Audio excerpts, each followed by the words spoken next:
Lines coming out of Europe, and particularly Emmanuel Macron. Europe's leaders gather in Prague, but Russia isn't invited. 44 nations were brought together. It is said here, you can read the article, it is the brainchild of Emmanuel Macron. Go figure. The next day, they meet in Prague, one of the, I'm sorry, but has a history. That city has a very evil history. Let's say it that way. They meet in Prague. Emmanuel Macron pushing for, as he has done, he and Boris Johnson spoke about this months ago, just so you'll know, using the Latin language, calling for the revived Roman Empire. Emmanuel Macron. British Prime Minister at that time, Boris Johnson. Using the Latin language. You can go back and look at it. Calling for a military, a Europe that has its own military combined. So the 6th is followed on the 7th by another headline, Macron takes center stage in Europe.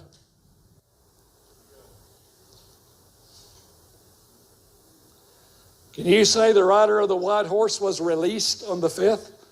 Indeed he was.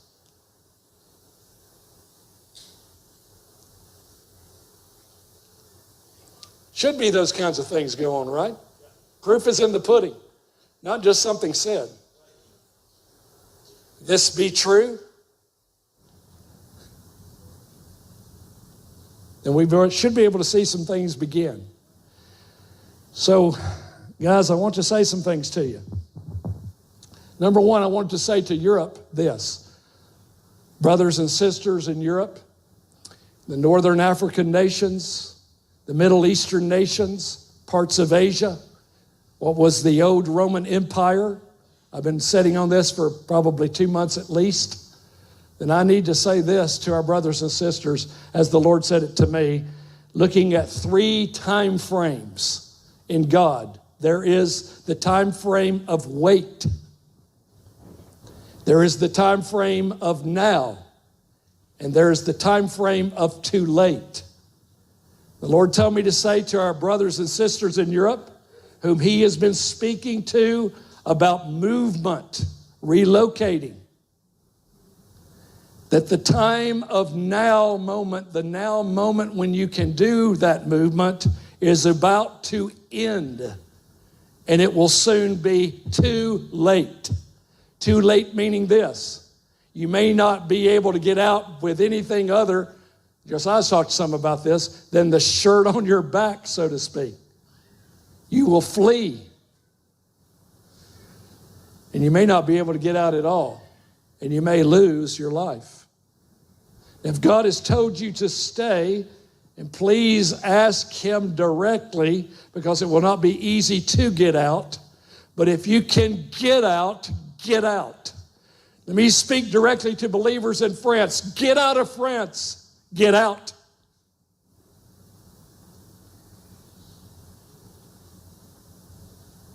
Get out of Greece. Get out of Italy. Get out of Spain. Get out. If at all possible, get out.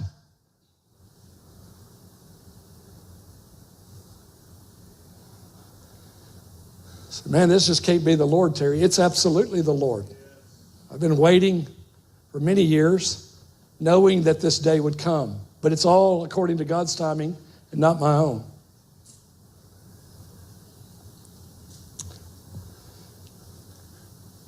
Before it is too late, get out. Remember what happened. Remember, Europeans, what happened in Nazi Germany. When the prophets back in that time warned the people of God to get out of Germany, few listened. Warned the Jewish people, get out, get out. Few listened. Few listened. The borders were closed.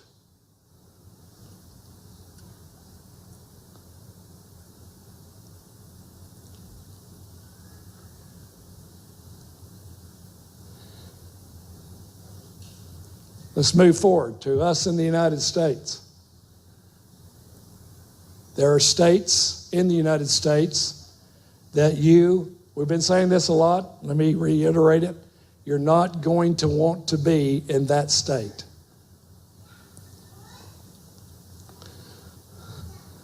If the Lord has been speaking to you about relocating out of that state, now is your moment.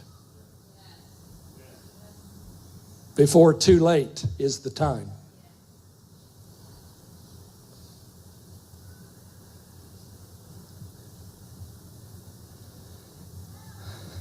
I am aware, as I should be, of what the breaking of the first seal and the rider of the white horse means, that the red horse is coming.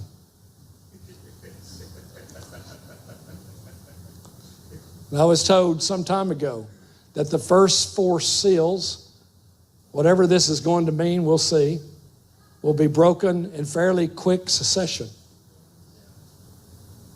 What am I saying? I'm saying war is coming. I'm aware, as you are, of what's going on in the Ukraine. Something much larger is on the horizon.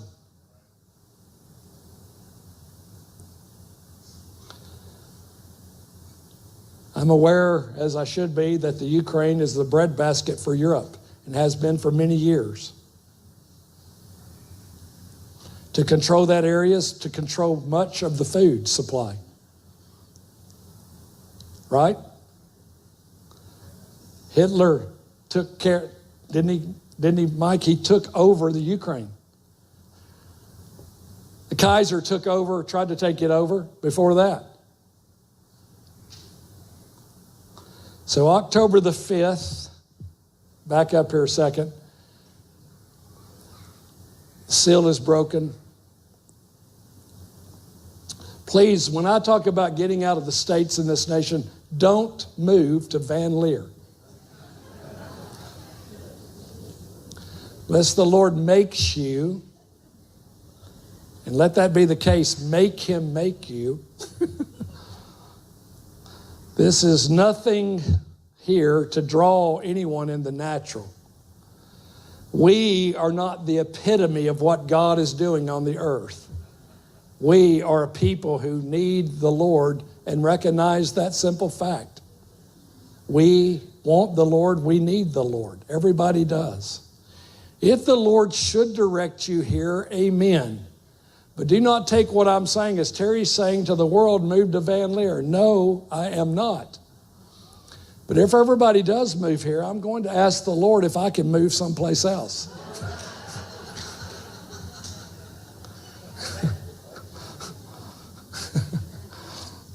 That's a joke. Pitiful one, but it is. I was talking to your friends in this nation. Trouble is brewing as it is in the nations. Right? Things are not going to get better unless we're after what our soul wants. But if we're after the Lord, things are not going to get better. But I will say this, God's going to have what he wants. Gabriel said this to me about this breaking of the first seal. This is the end of God's beginning, he said. And now is the beginning of the end. Churchill said something similar to that after the win at El Alamein in North Africa, that it was not the beginning of the end of those world powers, 3 of them at that time that were fighting, the Axis powers, Japan, Italy, and Germany, but it was the end of the beginning. Well, I want to say this, what God has waited for to bring the beginning of the end has been to end the beginning. And now that there is a people who have come out in readiness to be made ready, the Lord too has come forth to conquer and to conquer, or to overcome and to overcome Me. Us. Right? Satan is but mimicking that. And so now should be a time when the Lord is released unto his people in a judgment upon our own hearts, than any form of waywardness, any form of rebellion. Would you not say amen? Any way of looking to satisfy our souls rather than to be possessed of the Lord. Don't you think? So I wish we could say, well, man, and some are saying this, aren't they, Sam? Things are going to get really good over the next few years. Yeah, it looks bad right now, but things are going to get really good in this nation. Don't think so.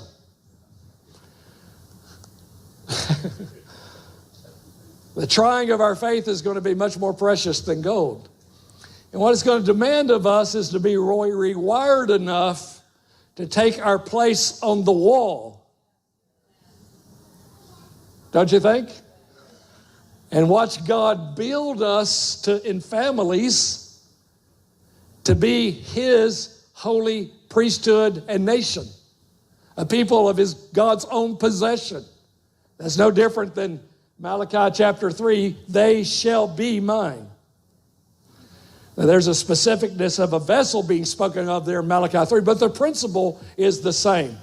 Whether that's the messengerial vessel or not, all of us are called to be his. He said, Terry, if there are cities of refuge, there are cities of destruction. 12 of them in your nation.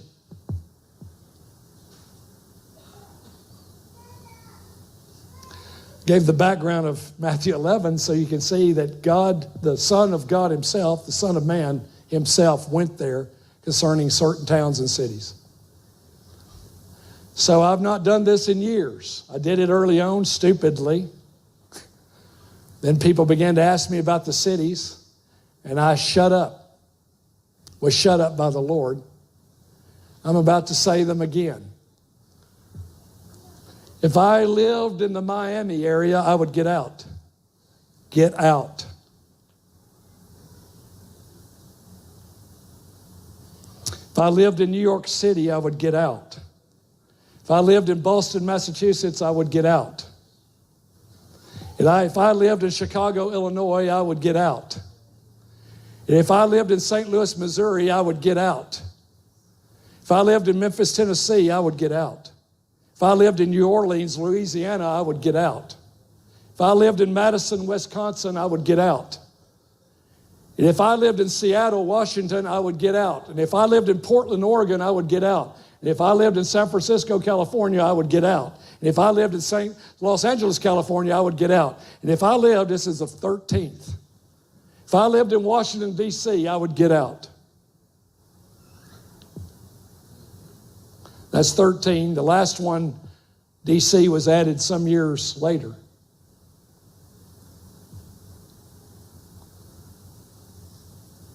There are cities of judgment. Nashville, Tennessee is one of them. So is Atlanta, Georgia. And then there are cities of destruction. And there is a difference. And if you do not believe that the cities are going to come under that judgment, then read again Revelation 16.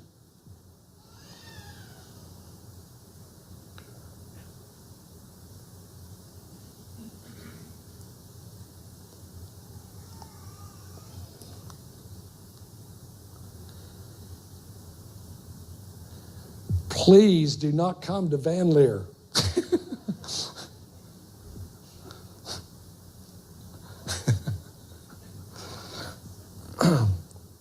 Surely there's better places than here. And that's that Scottish demonic humor Ian Bowles was telling me.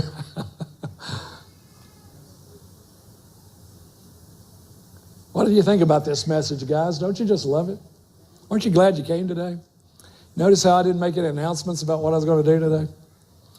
I thought if you're here, you're here. If you're listening online, you'll hear it. You'll hear it. You know, things like this is, the fastest mode of communication is tell the church. especially if it's a secret. Church loves to hear secrets and loves to tell them. Oh, that's a cheap shot. Well, whatever. This rider of the white horse that's gone forth with the bow, I talked about this in one of the times. The bow, Greek word there for bow in Revelation chapter 6, verse number 2 is toxin, T-O-X-O-N. It's where we get our word for poison, T-O-X-I-N. It is what are the arrows in the quiver of the rider of that horse that is the issue.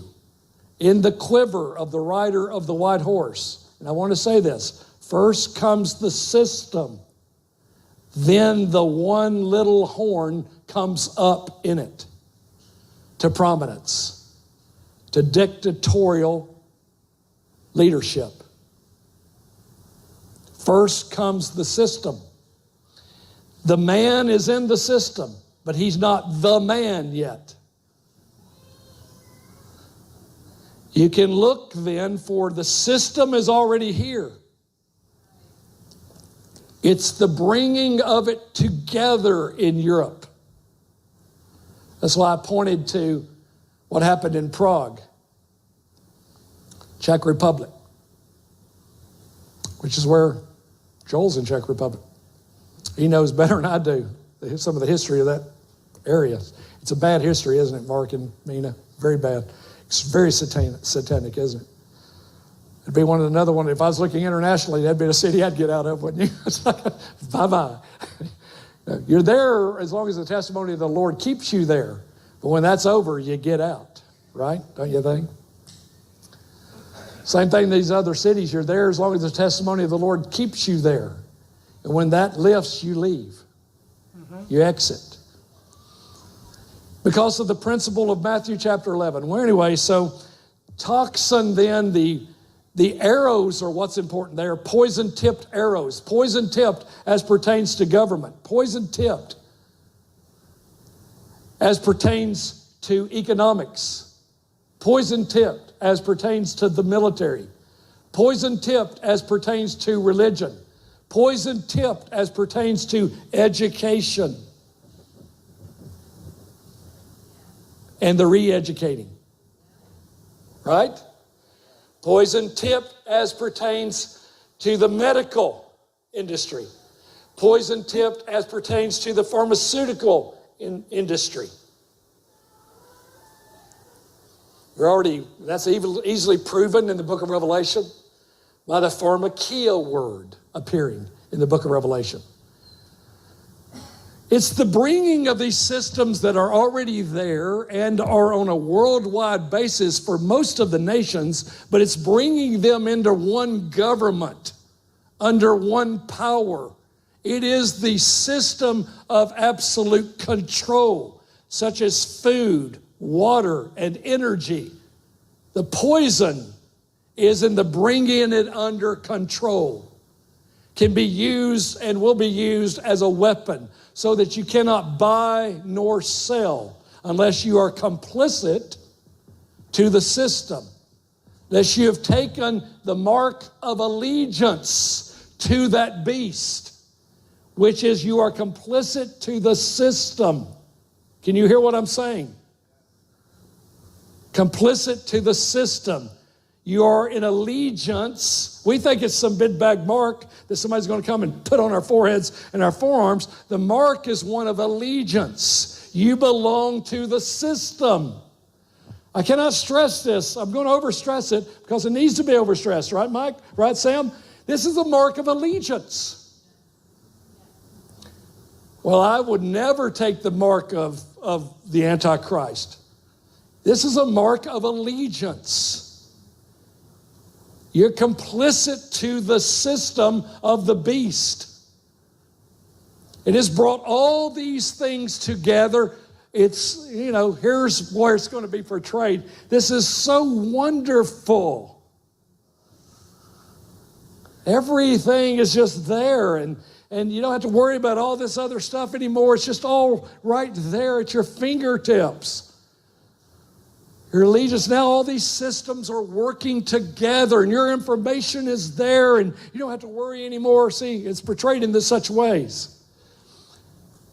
Now the little horn, who is behind it, as is Satan the entire time, and the false prophet. Did you hear what I said? The little horn is not the big horn yet, but he's in it. And he's working unto one thing: control, absolute control.